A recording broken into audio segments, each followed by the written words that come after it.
Okay, yeah. All right. So,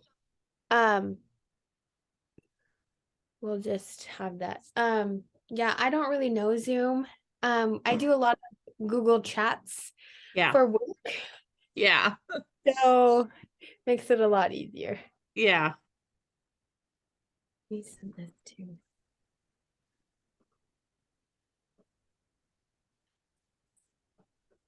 Hi. Hello.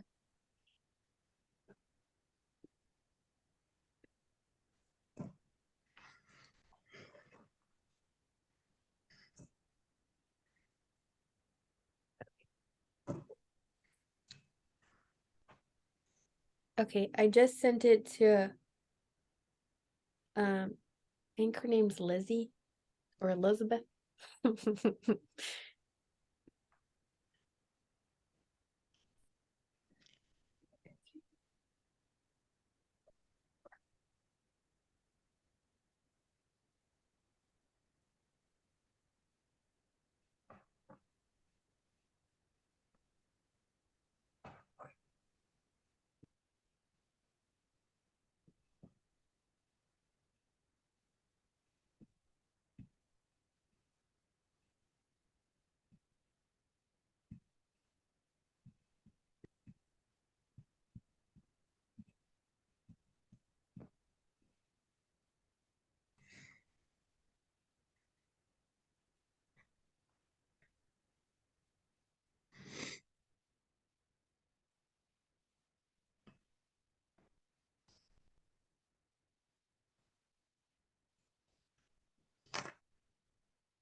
Are we just waiting on one more? I didn't see who all was signed up for this. Yes, I think it's just Lizzie, and I just sent her the link, so hopefully she gets on soon. Perfect.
Katie, if you just want to start, and then she'll just come in.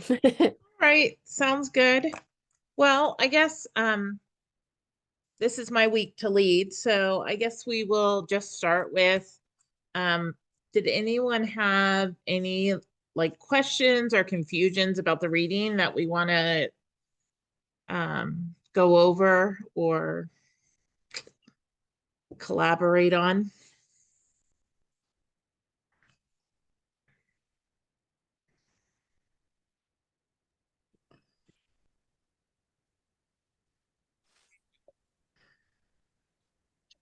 Hi, Lizzie.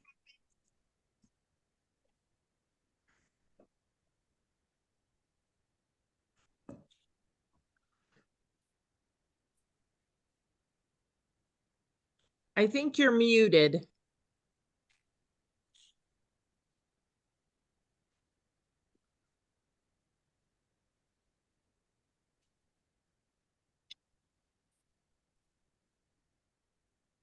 What chapters are what chapters is the test on? So I think that the exam next week is going to take us through chapter 10, I believe, because I think we read 9 and 10 next week. Okay. I guess I can look for myself. No, it's okay. I was just looking that up. I was looking to see what was coming next week. So, Yeah. because when you pull the like the study guide for the unit 3 test, Mm-hmm. the last like 10 or 12 questions, I had no clue. So it must be next week's reading. Mm.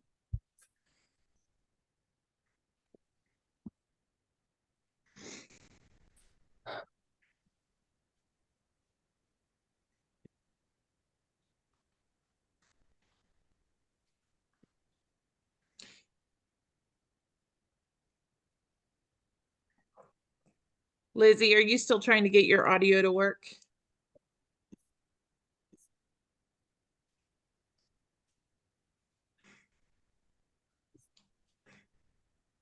Okay. We were just opening it up to if anyone has any questions or anything they didn't understand about the reading this week. We can like talk through it. And if not, we could, like if we wanted to go over the unit 3 study guide.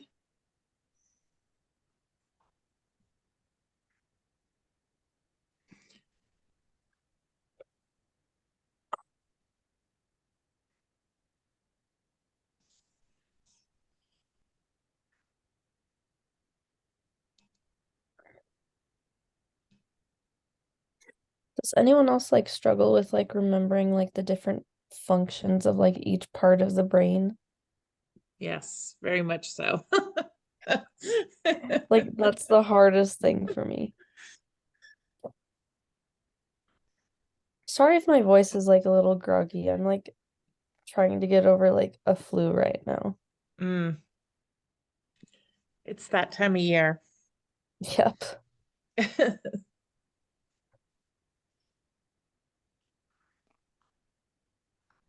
Um, I do. Okay, does anyone understand what I'm gonna butcher his name? Vygotsky? I think that's Yeah. so in the study guide it says what is the foundation for higher cognitive process and understand scaffolding. I don't remember reading that. Um, Do you guys know what that is? Or So scaffolding was the concept of kind of coming alongside a child and supporting them as they learn a skill. So that mhm. was um, kind of like a mentor relationship with an adult and a child. So a child might not have the capacity to learn a skill independently, but when an adult comes alongside them and teaches them, you know, how to play the piano or whatever it is, I think that's the concept of scaffolding. Yeah, it goes along with the zone of proximal development. Yeah. But like the scaffolding only works if like the child is like showing signs that they're ready to like have that skill or like grow towards that skill, but they can't do it themselves. That's right. Like you can't force scaffolding I guess is what I'm trying to say.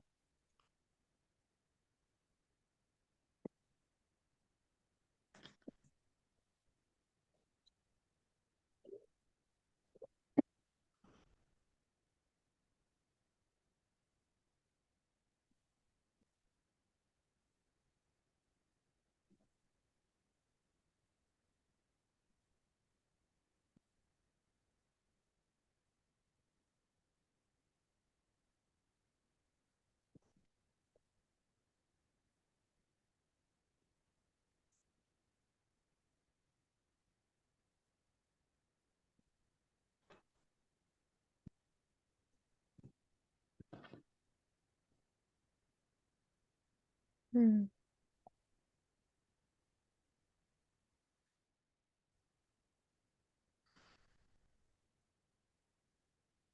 Did we lose Lizzie again? She said she's gonna try joining a different group later in the week because her Bluetooth isn't working. Oh, okay. That makes sense. Yeah. What does anyone know what Erickson's crisis was? Like I couldn't find that anywhere. I don't remember, but let me look and see if I can find it.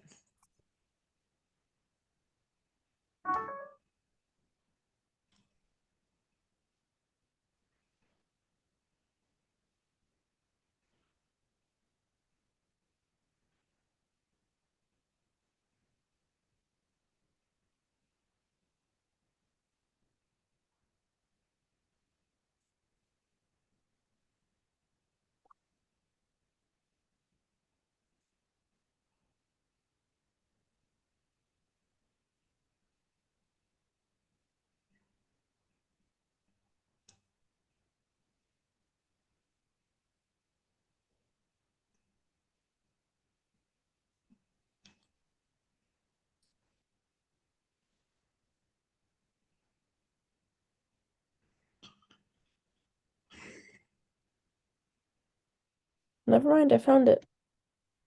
Where did you find it at? Because I'm not finding it. I did not find it in the book, but I just Okay. Googled it. It What does it say? says industry and inferiority.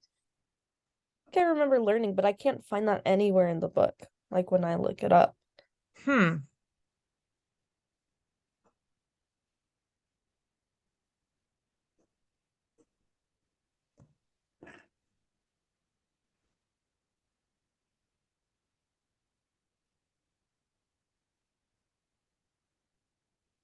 Okay, so I know this was like a long time ago, but I just put a picture, the screenshot, in the group chat.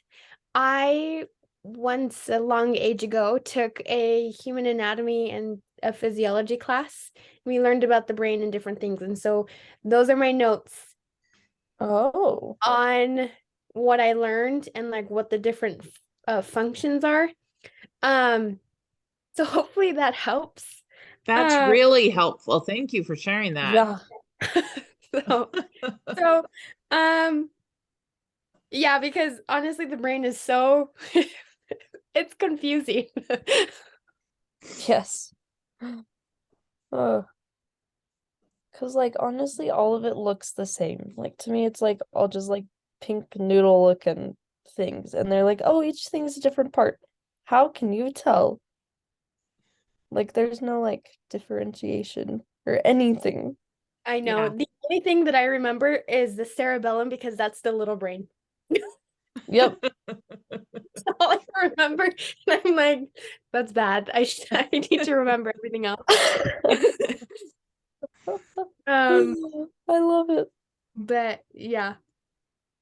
So hopefully that helps because Yes, I will definitely be studying that a little bit. yeah. And then I don't know if you guys do, but I trace over it. I just use this handy dandy iPad. But I trace over it and then like try to remember what the different things that I learned. I'm a visual learner, so it's Yeah. easier for me to like write it out and then draw it and then Mm-hmm. but I don't know what works for you guys. Yeah. But the brain is confusing. Yes. Yeah, that's really helpful. I appreciate that. Mm-hmm.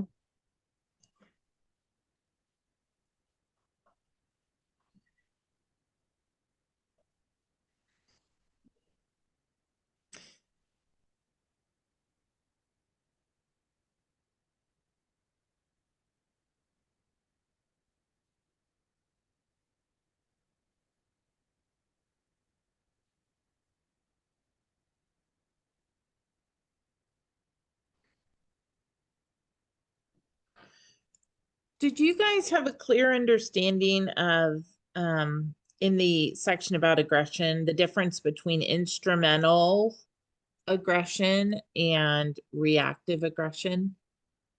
Let me look. I had it written down somewhere.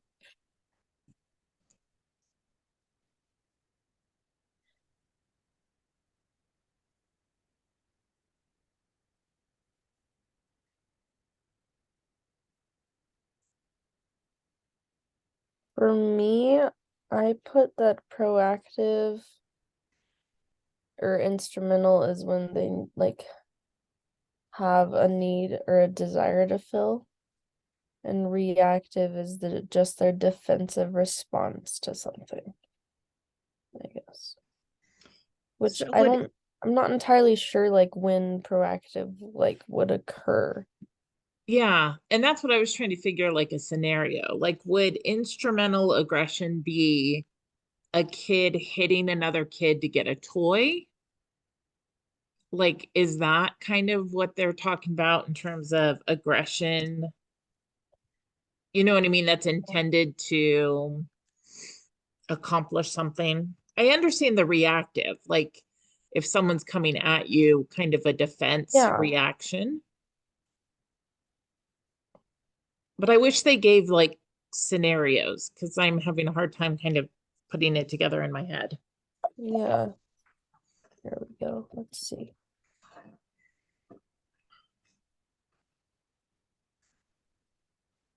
So I just looked it up because on the book it didn't make any sense. But I just looked it up, and so reactive versus instrumental. It says it's so instrumental's aggression is more like cold, calm, or relatively emotionless. Okay. And reactive is one of heated anger and elevated psychological arousal. So like an example could be for instrumental, like something that is done um without any thought, like say like somebody just walked by and then you just like someone just hit that person, like it just was there. And then reactive is, I mean, when you think of reactive, it's like a reaction kind of, Mm. so it's like planned almost. If that makes Yeah. any sense, because the book didn't make any sense at all. Yeah. Here's a couple. I mean, they're not like great examples, but it says like bank robbery is one, rape is instrumental, stabbing someone like Okay. during a burglary, I guess, Okay. which is quite like obviously visual, but those are the examples it gave me when I look up instrumental aggression. Okay.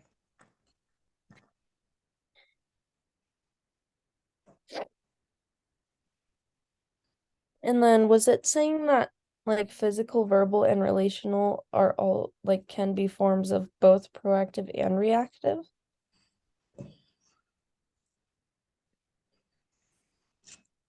Let me go back to that section. I believe so.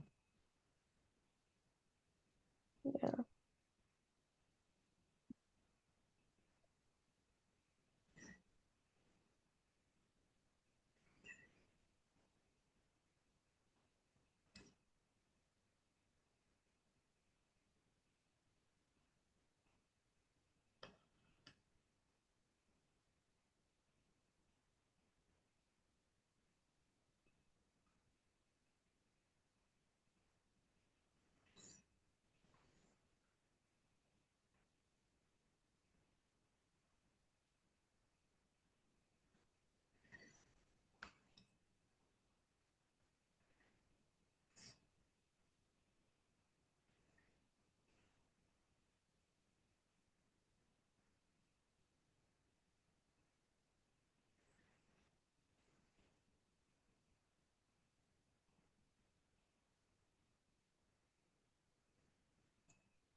Harris, what was your question again?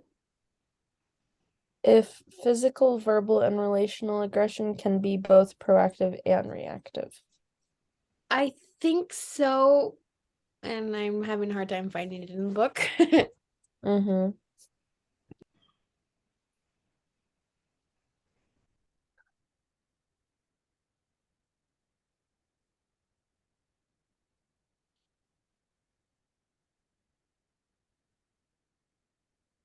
I think logically the answer has to be yes, because Yeah.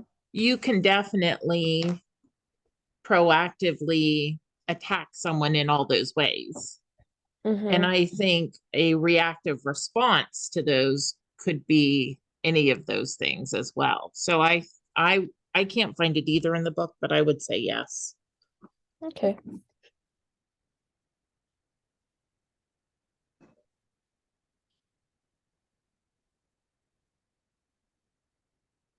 Yes, it says proactive and reactive aggression comes in three forms: physical, verbal, and relational. Okay. And that's on page 273.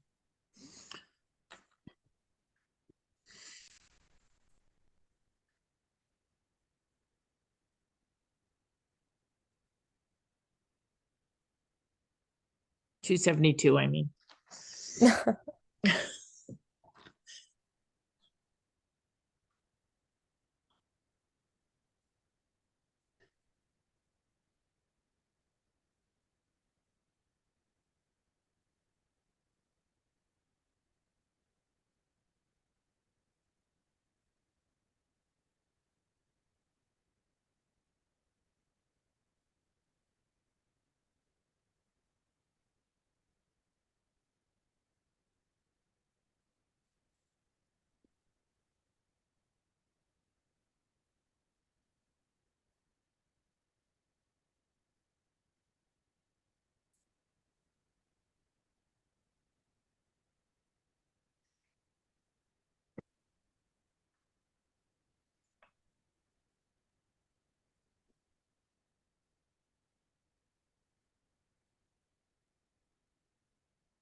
Do you guys know anything about the types of peer social ability?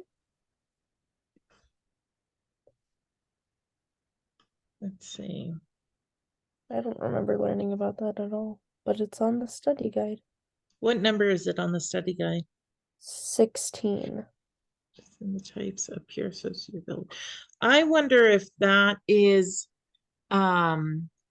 that list of the stages like co-play and um let me get back to it. You know, like the side by side play and then the imaginative play, how they kind of progress in their interactions with peers. Uh-huh. I'm wondering if that's what that is. Non-social activity, parallel play, associative play, and cooperative play. Okay. So the non-social is the solitary play. Parallel play is when they play near each other, but they don't interact or try to influence the play of the other. Associative play is when children engage in separate activities, but they'll exchange toys or comment on each other's play. And cooperative play is advanced play where the children have a common goal, like acting out a make-believe theme. Okay. What page did you find that on? 263. Thank you.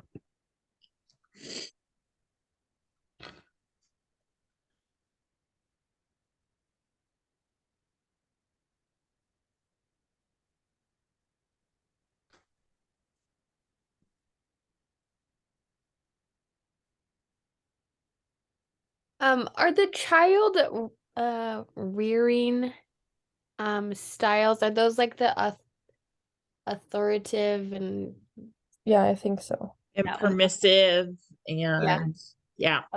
Big words? Yes.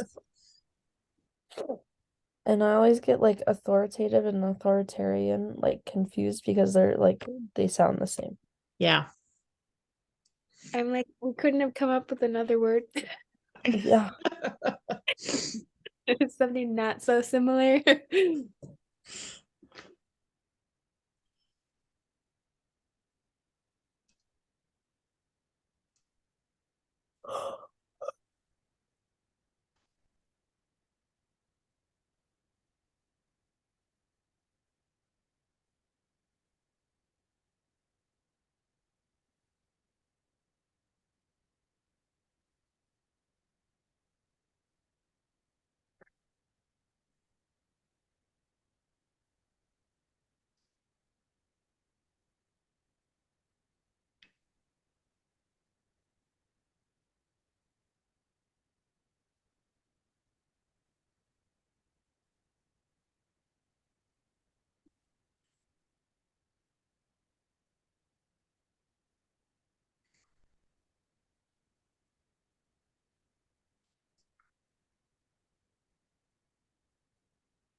It says on the study guide that there's going to be multiple test questions on the styles of child rearing.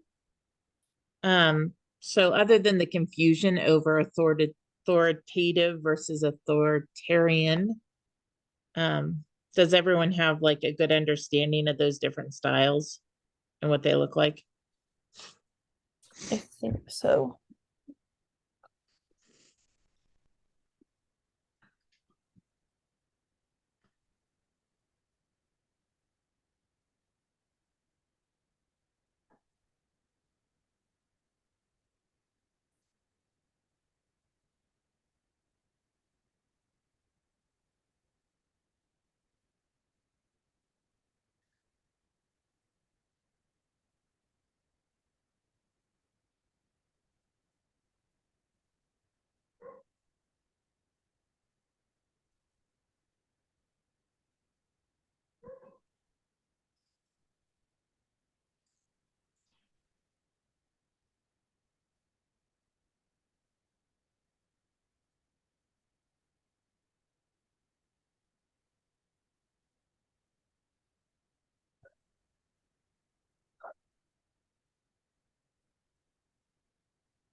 What is induction? So induction was a parenting strategy of correcting the child by pointing out how their choices emotionally affect another person and teaching them that emotional awareness. Like, you taking Billy's toy made him feel sad. Look how he's crying. Mhm.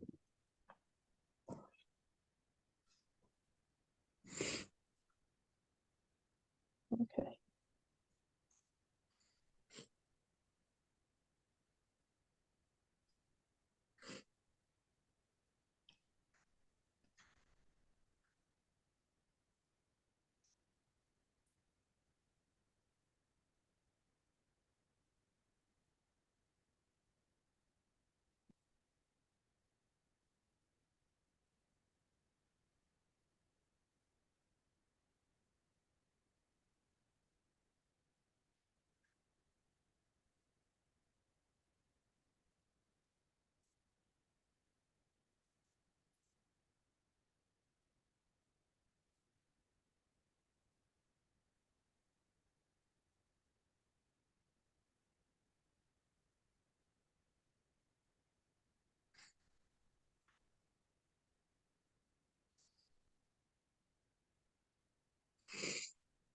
I think we're at our half-hour mark, so it's up to you guys whether you want to stay on if you have more questions or if you guys are good.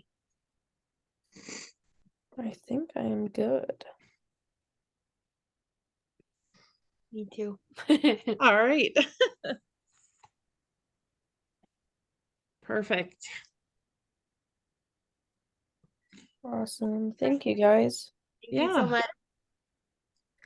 And Are then you I don't know when we're supposed to meet again, but we could just use um the same Zoom so it's easier.